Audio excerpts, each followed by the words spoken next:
जय हिंद साथियों, welcome to self study classes with Sumit Jain YouTube channel में आप सभी का स्वागत है। दोस्तों, हम वर्ग 3 की निरंतर तैयारी कर रहे हैं। उसमें पर्यावरण में हमने यहाँ तक पढ़ लिया था। पेड़ पौधों में जो हमारा टॉपिक चल रहा था उसका ये लगभग दूसरा या तीसरा पार्ट है ना।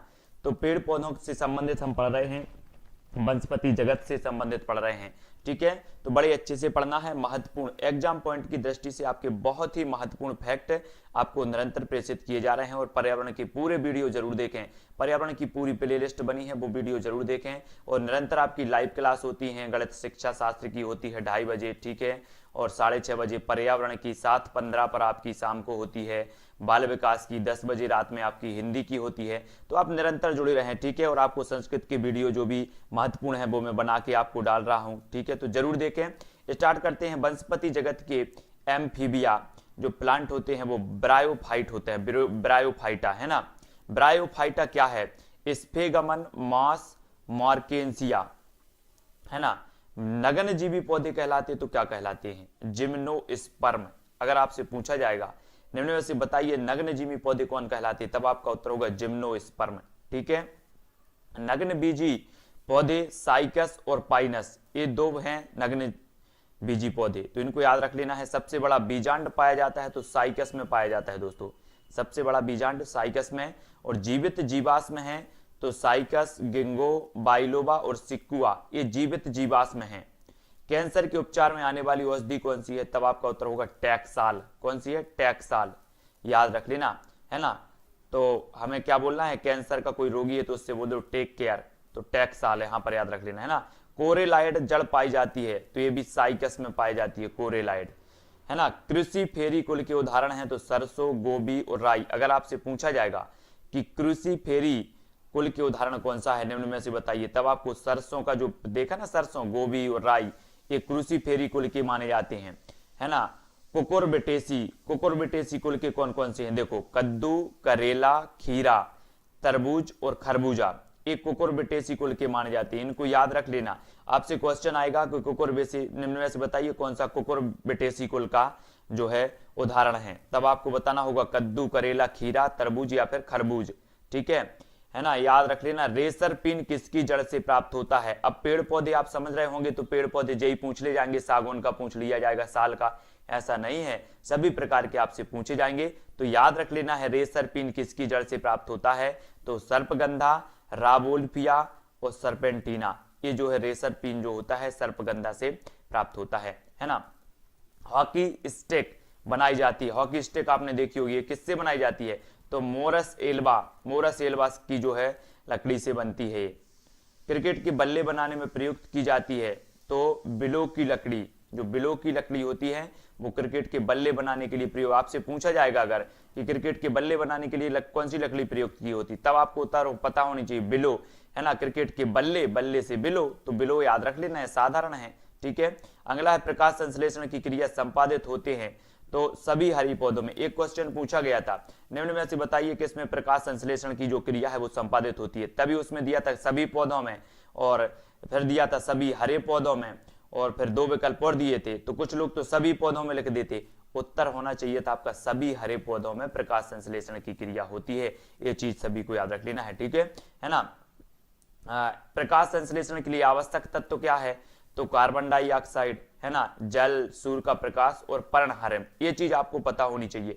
आपसे पूछा जाएगा निम्न में से बताइए कौन सी प्रकाश संश्लेषण के लिए आवश्यक तत्व है या फिर नहीं है। इस प्रकार से आएगा तो आपको पता होनी चाहिए सबसे पहले तो कार्बन डाइऑक्साइड, फिर जल, सूर्य का प्रकाश और पर्णहरण, ये जो है प्रमुख होते हैं, है ना। प्रकाश संश्लेषण की क्रिया सबसे अधिक प्रभावी है तो लाल रंग के प्रकाश में। ये क्वेश्चन कई बार पूछा गया, आईएमपी इसमें लगा लो।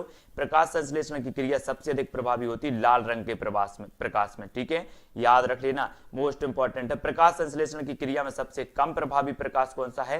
तो हरा। सबसे कम प्रभावी प्रकाश है हरा और सबसे ज्यादा जो प्रभावी प्रकाश है वो है लाल। ये दोनों प्रश्न आपको याद रखना है। बाष्पोत्सर्जन की दर मापी जाती है तो पोटोमीटर से। कैसे मापी जाती है? पोटोमीटर से बाष्पोत्सर्जन की दर, ठीक है, याद रख लेना। एक बीज पत्री, एक बीज पत्री क्या है? प्याज, धान, गेहूं, मक्का, ये एक बीज पत्री कहलाती है। द्विबीज पत्री मूली, सरसों, मटर, चना आदि, ये द्विबीज पत्री कहलाते हैं। ठीक है, तो एक बीजपत्री और द्विबीजपत्री आपको पता होनी चाहिए। पौधे में खनिज लवणों का परिवहन होता है तो जाइलम द्वारा, ठीक है। पौधों में अगर आपसे पूछा जाए कि पौधों में खनिज लवणों का परिवहन होता है तो ये जाइलम द्वारा परिवहन होता है, ठीक है। पौधों में खाद्य पदार्थों का स्थानांतरण होता है तो फिलोयम द्वारा होता है, ठीक है। स्टोमेटा पाए जाते हैं तो पत्तियों की निचली सतह पर, याद रख लेना, जो पत्तियां आपने देखी होंगी उसकी निचली सतह में पाई जाती है स्टोमेटा, है ना, सभी को याद रखना है। वीडियो आपके बिल्कुल क्रमबद्ध तरीके से प्लेलिस्ट है, तो और भी बाकी सिलेबस के अनुसार वीडियो आप देख सकते हो, ठीक है। और निरंतर लाइव क्लासें चल रही हैं तो लाइव क्लासों से जरूर जुड़ो। Self study classes with Sumit Jain YouTube channel, ठीक है। पेचिस रोग का कारण क्या है, तो एंट अमीबा और हिस्टोलिटिका, ये होते हैं पेचिस रोग के कारण, है ना। सजीव एवं निर्जीव के बीच संयोजक कड़ी क्या है, युगलीना, ये संयोजक कड़ी है। उत्सर्जी अंग ज्वाला कोशिकाएं पाई जाती हैं तो फीता कृमि में, उत्सर्जी अंग जो है ज्वाला कोशिकाएं पाई जाती फीता कृमि, याद रख लेना है। सितारा मछली किस संघ का जंतु है, तो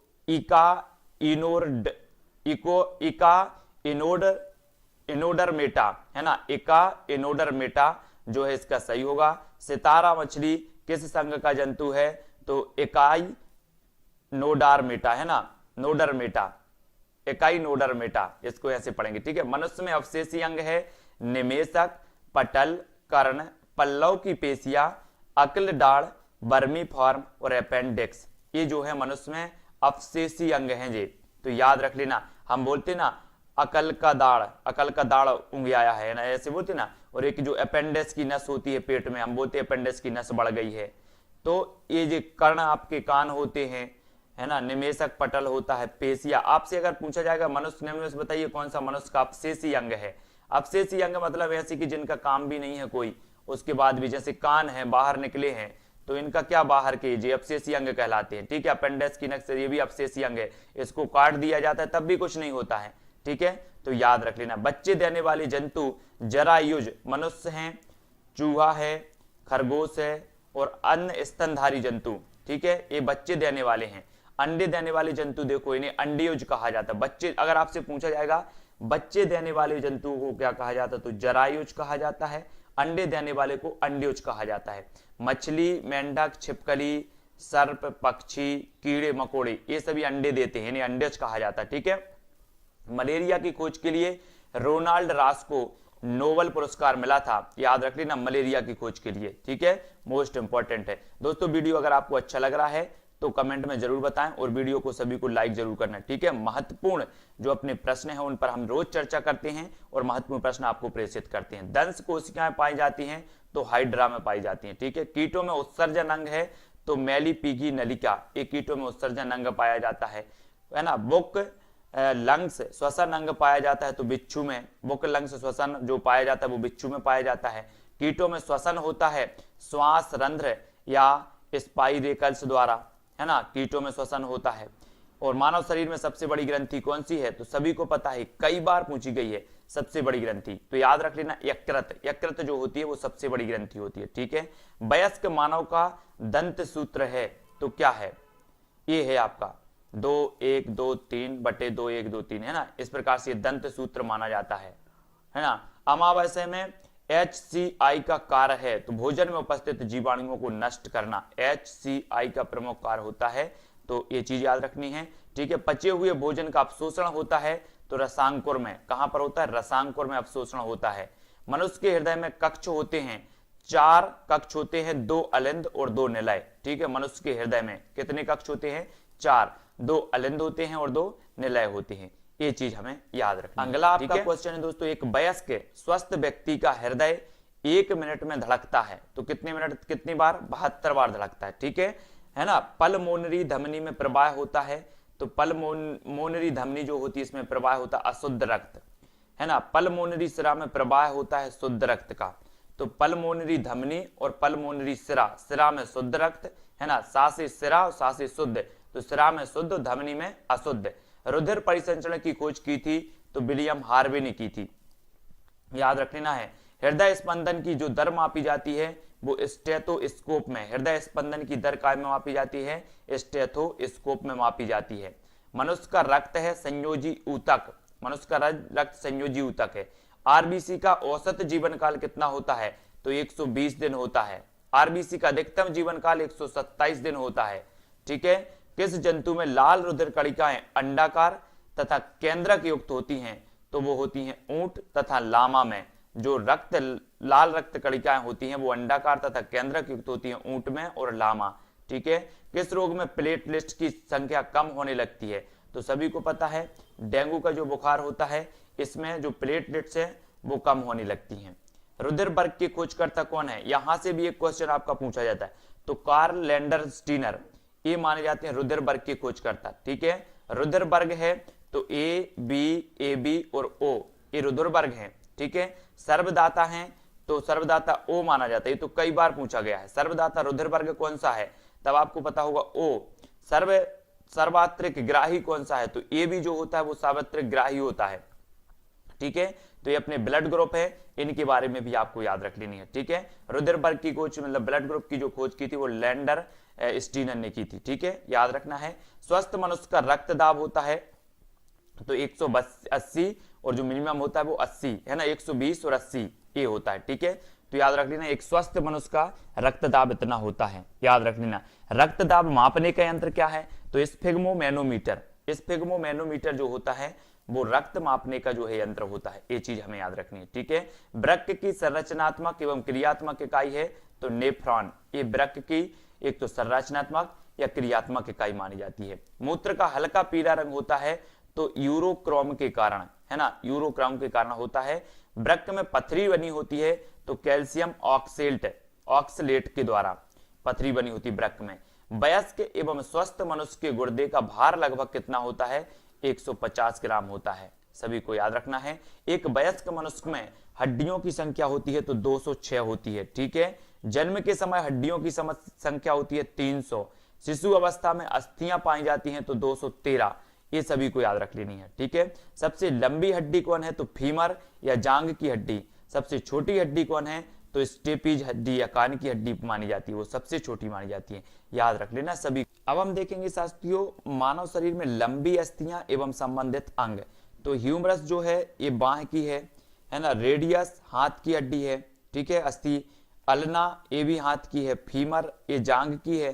टिबिया पैर की है और फिबुला पैर की है। और आपसे पूछा जाता है कि सबसे लंबी जो अस्थि हड्डी है वो कौन सी है, फीमर मानी जाती है, जो कि जांग की होती है। मानव खोपड़ी में कुल अस्थियां होती हैं तो 29 अस्थियां होती हैं। ठीक है। मानव शरीर की सबसे छोटी अंतःस्रावी ग्रंथि है तो पीयूष ग्रंथि सबसे छोटी मानी जाती है। ठीक है, यहां पर खोपड़ी में पूछा गया तो 29 होती। ठीक है। मास्टर ग्रंथि है तो पीयूष ग्रंथि मास्टर ग्रंथि कहलाती है। स्तनधारियों में दुग्ध स्त्रावण को उत्तेजित करता है तो ऑक्सीटोसिन हार्मोन ये करता है दुग्ध स्त्रावण को। ठीक है। इंसुलिन की कमी से होने वाला रोग है तो मधुमेह, याद रख लेना, इंसुलिन की कमी से होने वाला रोग है मधुमेह। मानव शरीर में लैंगरहैंस की दीपिकाएं पाई जाती हैं तो अग्नाशय में पाई जाती हैं। आयोडीन युक्त हार्मोन्स हैं तो थायरॉक्सिन, कौन सी है, थायरॉक्सिन है आयोडीन युक्त हार्मोन्स। नर हार्मोन है तो टेस्टोस्टेरोन, ये नर हार्मोन्स है। मादा हार्मोन्स कौन से, एस्ट्रोजन प्रोजेस्टेरॉन। गर्भधारण के लिए आवश्यक हार्मोन्स कौन सा है, तो प्रोजेस्टेरॉन, याद रख लेना। इंसुलिन की रासायनिक प्रवृत्ति होती है तो वो होती प्रोटीन। तो दोस्तों आज के वीडियो के लिए बस इतना ही। कल हम ये सारे के सारे जो अपने हरित क्रांति, आधुनिक क्रांति और जो सारे के प्रमुख कृषि केंद्र इनके बारे में देखेंगे। ठीक है, ये आपके लिए बहुत ही महत्वपूर्ण है, तो अपने निरंतर आपको अध्ययन करना है। वीडियो को सभी को लाइक कर देना है, सभी को शेयर करना है। वीडियो ज्यादा ना बड़ा हो इसलिए सभी का ध्यान रखना पड़ता है ताकि आप बोरिंग ना हो और अच्छी चीजें आपको पता चल जाए। ठीक है, तो सभी लोग जो भी साथी देख रहे हैं वो लाइक जरूर कर लेना, सब्सक्राइब कर लेना। और आपको करना क्या है, टेलीग्राम ग्रुप से जुड़ना है। टेलीग्राम ग्रुप से जुड़ने के लिए आपको करना है सब्सक्राइब। टेलीग्राम ग्रुप के लिए टेलीग्राम ऐप डाउनलोड करो, फिर उसमें सर्च करो IAS study track, IAS STUDY study trick TRICK। ठीक है, ये आपको सर्च करना है और ज्वाइन हो जाना है। आज की वीडियो के लिए बस इतना ही। जय हिंद।